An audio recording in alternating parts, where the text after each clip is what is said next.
세상에서 가장 어려운 두 가지를 모두 만족시키는 것은 도와 수행과 가족애를 겸하는 것만큼 어렵다.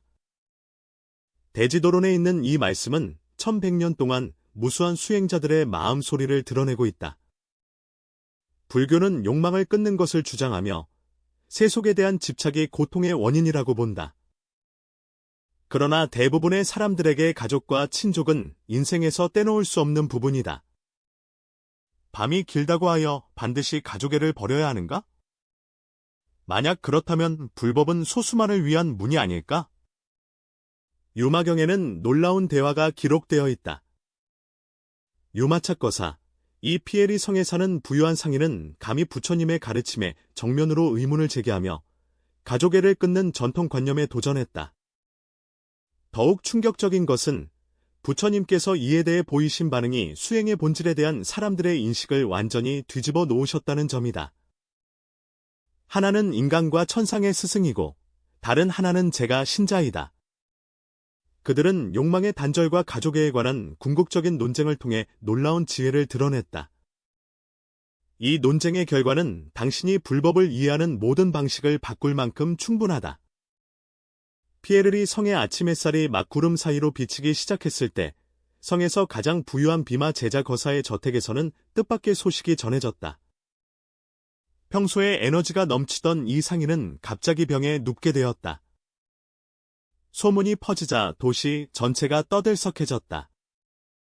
더욱 이해하기 어려운 것은 석가모니 부처님께서 10명의 제자를 보내어 방문하게 하였을 때 평소 지혜가 뛰어났던 성자들이 모두 얼굴에 근심을 드러내며 감히 아무도 가지 않으려 했다는 점입니다. 존경하는 스승님, 저희가 마계 거사님을 공경하지 않는 것이 아닙니다. 지혜가 첫째인 사리불 거사님께서 공손히 말씀하시기를 비록 이 거사님은 속세에 머물고 계시지만 불법에 대해 깊은 이해를 가지고 계십니다. 그와 도를 논할 때마다 우리는 항상 자신의 견식이 얕음을 느낍니다. 부처님의 미간에 약간의 찡그림이 스며들었다. 그는 어떤 문제를 제기하여 여러분을 이렇게 곤란하게 만들었는가? 셰리프는 회상하며 말했다. 부처님은 나에게 물었다. 욕망을 끊는 것이 정도의 수행이라면 왜 어떤 사람들은 수년간 욕망을 끊었음에도 깨달음을 얻지 못하는가? 그것은 욕망을 충분히 끊지 못해서인가? 아니면 지나치게 집착해서인가? 이 질문은 그 자리에 있던 비구들의 얼굴에 당혹감을 안겼다.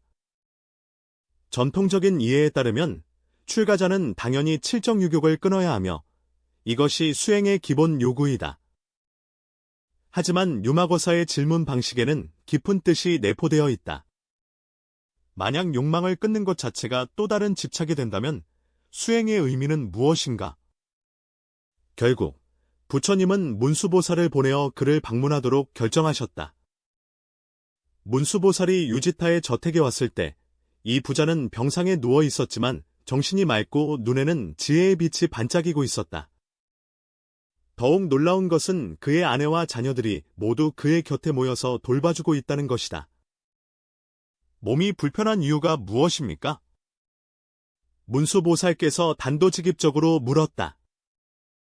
유마거사는 담담히 웃으며 말씀하셨다. 중생이 병이 있기에 내가 병들었다. 중생의 병이 나으면 나의 병도 자연히 낫게 된다. 문수보살의 마음속에 진동이 일어났다. 이 말의 깊은 의미가 그를 깊이 생각하게 했다. 그는 이어서 물었다. 제가자가 세속에 머물며 수행하고 아내와 자녀가 둘러싸여 있음에도 불구하고 어떻게 이런 경지에 이를 수 있는가? 부처님께서는 당시 왕위와 가정을 버리고 6년간의 고행 끝에 깨달음을 이루셨습니다.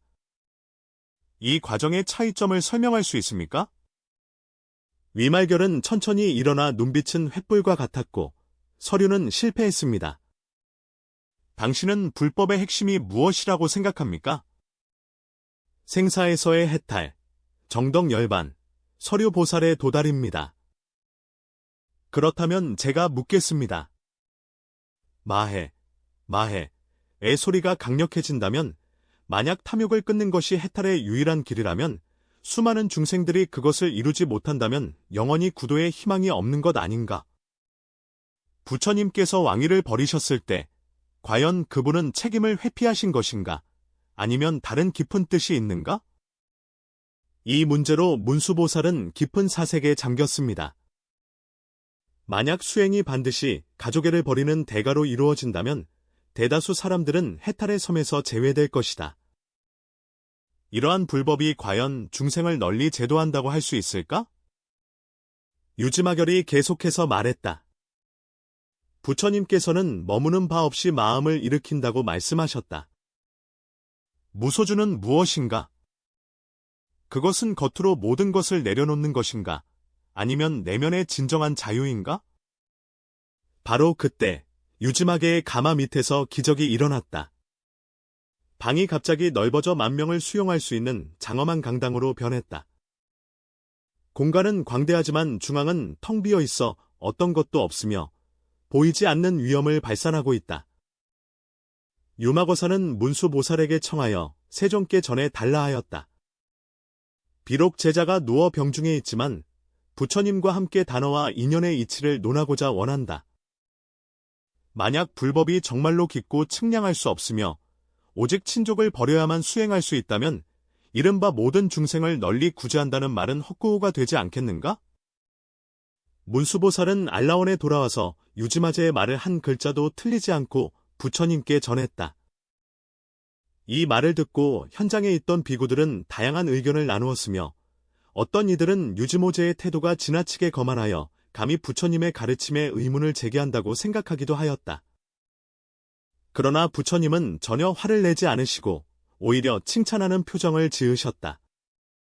유마거사의 이 질문은 확실히 불법의 정수를 건드린 것이었다. 나는 직접 그와 논쟁해야 한다. 해질 무렵 석양이 서쪽으로 지고 있을 때 부처님은 여러 제자들과 함께 유지명의 저택에 도착하셨다. 그 신비로운 강당에 들어서자 부처님은 미소 지으며 병상에 누워있는 유마거사를 향해 걸어갔다. 유마거사가 일어나 예배하도록 격려하였고 세종께서 직접 오시니 제자들은 깊은 영예를 느꼈다. 부처님께서 부드럽게 그에게 누우라고 하시며 그가 병들었으니 너무 격식을 차릴 필요가 없다고 하셨다. 듣자 하니 당신은 단우와 가족 간의 관계에 대해 의문을 가지고 있다고 합니다. 유마거사가 부처님의 눈을 직시하였다. 스승님, 저는 정말 오래도록 혼란스러웠습니다. 그대는 옛날에 수행의 길에 들어서면서 궁중의 부귀와 아내 자식을 버리고 마침내 정과를 이루었다. 당신의 가르침은 진심으로 세속적 인연을 끊고 욕망에서 벗어날 것을 주장합니다. 그러나 나처럼 집안에 머물며 위로는 어른이 있고 아래로는 어린아이가 있으며 세속의 물건에 얽매여 있는 사람이 과연 해탈을 얻지 못하는 운명일까? 욕망을 끊고 가족애를 버리는 것이 정말 양립할 수 없는 것일까? 이 질문이 나오자 강당 전체가 조용해졌고 모든 비구들은 숨을 죽이며 부처님의 대답을 기다렸다. 이것은 확실히 불법의 근본을 직시하는 문제입니다. 만약 욕망을 끊는 것이 깨달음에 이르는 유일한 길이라면 세상의 수많은 중생들은 어떻게 스스로를 처신해야 할 것인가?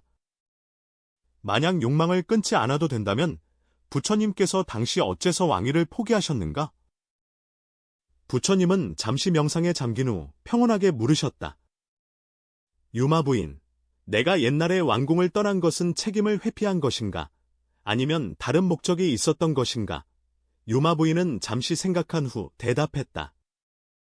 세종께서 진리와 해탈을 추구하신 것은 당연히 올바른 길이지만 일반 사람들에게는 가정의 책임과 세속적인 집착이 피할 수 없는 것이라고 하였다. 만약 친족애가 속박이라면 세상의 수많은 중생들은 영원히 해탈의 기회를 갖지 못하는 것이 아닌가? 부처님께서 고개를 끄덕이며 말씀하셨다. 잘 물어보았다. 그럼 다시 묻습니다. 진정한 욕망의 끊음이란 무엇입니까? 형식적인 멀어짐인가? 아니면 내면의 해탈인가? 악마는 깊이 숙고합니다. 형식적으로 본다면 출가자는 세속을 멀리함으로 욕망을 끊는 것이 더 쉬워야 한다. 그러나 나는 많은 비구들을 보았는데 그들은 몸은 이미 출가하였으나 마음은 여전히 속세의 여러 가지에 집착하고 있었다. 오히려 어떤 제가자들은 속세에 살면서도 내면은 초연하여 밖에 흔들리지 않는다. 부처님의 눈빛에 찬탄의 빛이 스치었다. 바로 그와 같다. 단옥의 본질은 외적인 형식에 있는 것이 아니라 정작 부처님께서 핵심 진리를 설법하시려 할 때 강의실 밖에서 급한 발걸음 소리와 울음소리가 들려왔다는 데 있다. 한 벌의 오시해진 노파가 군중을 뚫고 나아가 부처님 앞에 무릎을 꿇고 존귀하신 자비로 제발 제 아이를 구해달라고 간청합니다. 모든 제자들이 노파를 밖으로 모시려 할 때 부처님께서 손을 내밀어 그들을 말리셨다. 그가 몸을 숙여 노부인의 상황을 물었더니 이 노인의 외아들이 갑자기 중병에 걸려 거의 숨이 끊어질 지경에 이르렀다고 했다. 그가 부처님께서 이곳에 계시다는 소식을 듣고 특별히 도움을 청하러 왔다고 했다. 부처님은 비마 제자에게 물으셨다. 제가자가여, 당신은 내가 이 일을 어떻게 처리해야 한다고 생각하는가? 비마 제자의 눈에는 금빛이 반짝였다. 세종께서 이 아이를 구하지 않으신다면 자비심에 어긋나는 것 같고 만약 손을 내밀어 구하신다면 세속의 인연에 연루되는 것 같았다. 이것은 바로 욕망을 끊는 것과 가족의 사이에 난처한 현실 상황을 생생하게 묘사한 것이 아닐까요? 부처님은 직접 대답하지 않고 일어나서 모든 이들에게 자신과 함께 노파의 집으로 가자고 손짓하셨습니다. 유마거사는 몸이 허약했음에도 불구하고 꾸준히 따라갔다. 노파의 허름한 초가집에 도착하자 한 젊은이가 집자리 위에 누워 있었고 숨소리가 약해 생명이 위태로운 상태임이 분명했다. 부처님이 다가가서 자세히 살펴보시며 얼굴에 근심이 가득했다. 이 아이의 생명이 곧 끝나려 하오. 부처님께서 조용히 말씀하셨다. 노파는 그 말을 듣고 크게 울음을 터뜨렸다. 그는 나의 유일한 아들이오.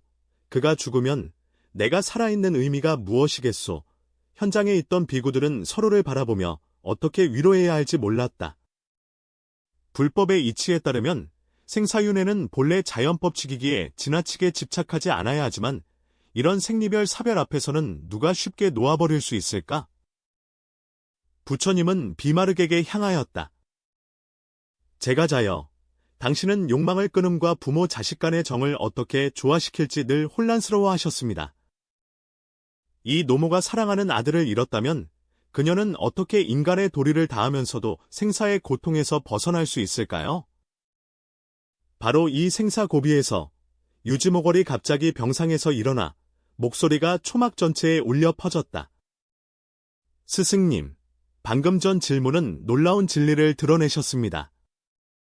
스승님은 항상 반대되는 가르침을 통해 우리로 하여금 진정한 불법의 정수를 깨닫게 하셨습니다. 이 말이 나오자 자리한 비구들은 모두 크게 놀랐고 어떤 이들은 위마개가 횡설수설한다고 생각하기도 했다. 유마거사는 조금도 물러서지 않고 계속 말했다. 여러분, 부디 진심을 다해 들으시길 바랍니다. 부처님은 겉으로 욕망을 끊으라고 가르치셨지만 실제로는 전혀 다른 지혜의 체계를 전하고 계셨다. 그는 그 당시에 왕궁을 떠나면서 겉으로는 친족과의 인연을 끊는 것처럼 보였지만 사실은 세상을 뒤흔들 비밀을 숨기고 있었다. 부처님의 표정이 깊어지고 눈빛은 번개처럼 번뜩였다. 유마거사여, 무엇을 말씀하시겠습니까? 유마거사는 감동하여 말하였다. 세존이 왕궁을 떠날 때 겉으로는 친정을 버린 것 같지만 실제로는 더 큰 사랑으로 모든 중생을 구하기 위함이었다. 당신의 단육은 우리가 무정무이해지라는 것이 아니라 우리가 작은 사랑을 초월하여 큰 사랑에 이르도록 하는 것입니다. 당신의 가족애를 버리는 것은 우리가 냉담하고 무정해지라는 뜻이 아니라 가족에 대한 사랑을 모든 중생에 대한 자비로 확장하라는 의미입니다. 부처님은 미소를 지으며 고개를 끄덕이셨습니다. 당신은 이미 이해하기 시작했습니다. 계속 말씀드리겠습니다. 그래서 유마제는 점점 더 흥분하며 말하였다. 진정한 욕망의 단절은 형식적인 멀어짐이 아니라 마음이 욕망에 얽매이지 않는 것이다. 진정한 수행은 친족을 버리는 것이 아니라 친족을 보편적인 자비로 승화시키는 것이다. 한 사람이 가족을 깊이 사랑하면서도 그 사랑에 얽매이지 않을 수 있으며 부모와 아내, 자녀를 정성껏 돌보면서도 내면의 평화와 자유를 유지할 수 있다. 노부인은 이 말을 듣고 눈물을 닦으며 물었다. 큰 스님, 선생님의 말씀이 저의 아들에 대한 사랑이 잘못된 것이 아니라는 뜻입니까? 위모젯은 부드럽게 그녀를 바라보며 대답했다. 물론 잘못이 아닙니다. 모성애는 인간 세상에서 가장 아름다운 감정 중 하나입니다.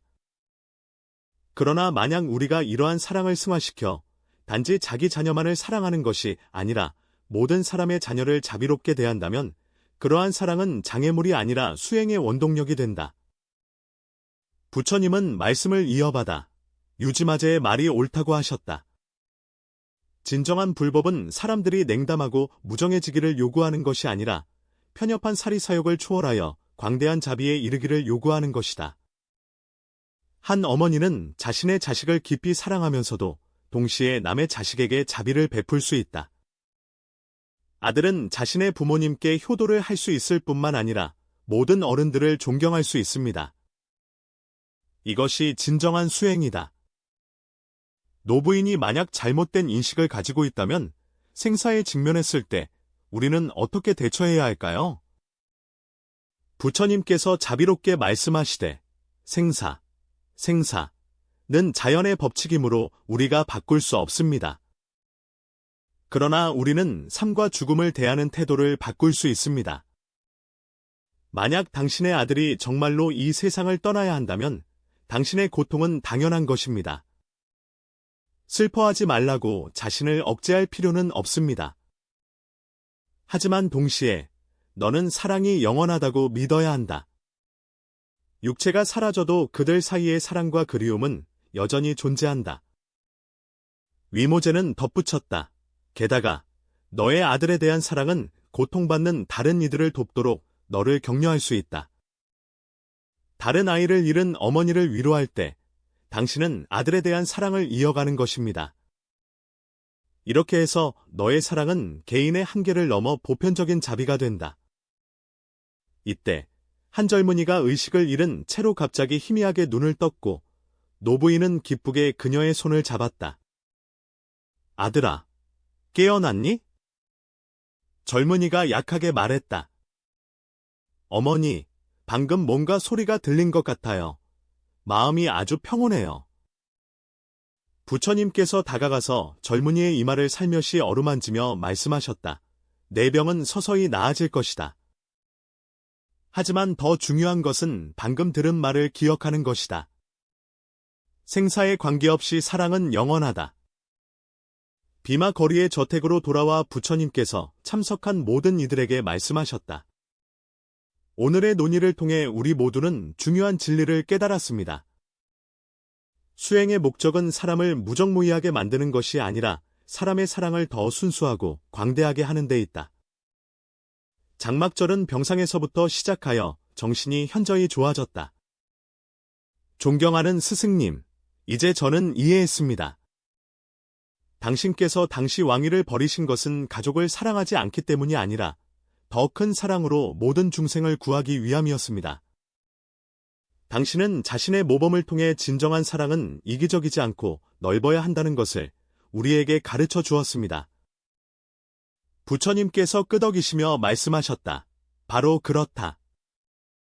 진정한 욕망의 단절은 모든 감정을 끊는 것이 아니라 감정에 대한 집착을 끊는 것이다. 진정한 수행은 세상을 멀리하는 것이 아니라 세상 속에서 마음의 청정을 지키는 것이다. 제가 신자는 가족을 깊이 사랑하고 성실히 일하면서도 내면의 평정과 지혜를 유지할 수 있습니다. 한 출가자는 세속을 멀리하고 오직 수행에 전념할 수 있으며 동시에 중생에 대한 자비와 관심을 유지할 수 있다. 사리불은 갑자기 깨달았다. 바로 이런 것이구나. 수행의 핵심은 외적인 형식에 있는 것이 아니라 내면의 상태에 있습니다. 제가든 출가든 마음속의 청정함과 자비를 유지할 수 있다면 그것이 참된 수행이다. 문수보살께서도 감회에 젖어 말씀하시길, 오늘의 토론을 통해 우리는 불법의 진정한 정신을 보았습니다. 불법은 사람들이 모든 것을 버리라고 요구하는 것이 아니라 모든 것을 변환하라고 요구한다. 작은 사랑을 큰 사랑으로 바꾸고 집착을 지혜로 전환하며 번뇌를 보리, 깨달음로 변화시키라. 염소 자리의 사람들은 벌떡 일어나 완전히 건강을 회복했다. 스승님, 제자의 병이 나았습니다. 나는 깨달았다. 중생의 병은 집착과 분별임을. 우리가 집착을 내려놓고 진정한 자비심을 일으킬 때 모든 병은 치유된다. 부처님은 군중을 둘러보시며 마지막으로 말씀하셨다. 오늘의 토론은 우리에게 진정한 불법이 포용적이고 지혜롭다는 것을 알려주었다. 그것은 진심으로 수행하는 사람에게 절망을 느끼게 하지 않으며 어떤 진실된 감정도 장애물이 되지 않게 합니다. 관건은 우리가 어떻게 이해하고 실행하느냐에 있습니다. 욕망을 끊는 것과 가족에는 모순되지 않습니다. 진정한 욕망의 단념이란 욕망에 대한 집착을 끊는 것이지 모든 감정을 끊는 것이 아닙니다. 진정한 수행은 어떤 환경에서도 내면의 평온과 자비심을 유지하는 것이며 현실을 회피하는 것이 아니다. 제가 신자든 출가비구든 이것을 실천할 수 있다면 모두 해탈의 길을 걷고 있는 것이다. 기억하라. 불법의 목표는 중생이 고통에서 벗어나 즐거움을 얻도록 하는 것이다. 만약 우리의 수행이 자신이나 다른 이들에게 더 큰 고통을 준다면 우리는 올바른 길에서 벗어난 것이다. 만약 우리의 수행이 자신과 타인을 더욱 행복하고 조화롭게 만든다면 우리는 올바른 길을 걷고 있는 것입니다. 염소자리 합장 예배로 스승님의 가르침은 감로수처럼 청량하여 내 마음속 의욕을 씻어 주셨다. 앞으로 나는 세속 속에서 수행하며 자신의 삶으로 불법의 지혜를 증명할 것이다. 나는 나의 가족을 더욱 깊이 사랑할 것이며 동시에 모든 중생들에게 자비롭게 대할 것이다. 밤이 깊어지자 사람들은 하나둘 자리를 떠났고 휘막지의 가마솥 아래는 다시 평온을 되찾았다. 그러나 오늘 밤의 토론은 각자의 마음속에 깊은 인상을 남겼다. 이 논쟁의 결과는 단순한 승패가 아니라 모든 이들에게 지혜의 깨달음을 가져다 주었다. 그는 우리에게 진정한 수행은 외적인 형식에 있는 것이 아니라 내면의 변화에 있음을 알려주었습니다. 진정한 욕망의 단절은 우리가 냉담하고 무정해지는 것이 아니라 좁은 사리사욕을 초월하여 넓은 자비에 도달하는 것이다. 이 복잡하고 혼란스러운 세상에서 우리 각자는 비슷한 선택과 혼란에 직면해 있다. 이상을 선택할 것인가? 현실을 선택할 것인가? 개인의 해탈을 추구할 것인가? 가족의 책임을 감당할 것인가 하는 문제이다. 부처님과 유즈마쪼의 논쟁은 우리에게 가장 좋은 답을 주셨습니다.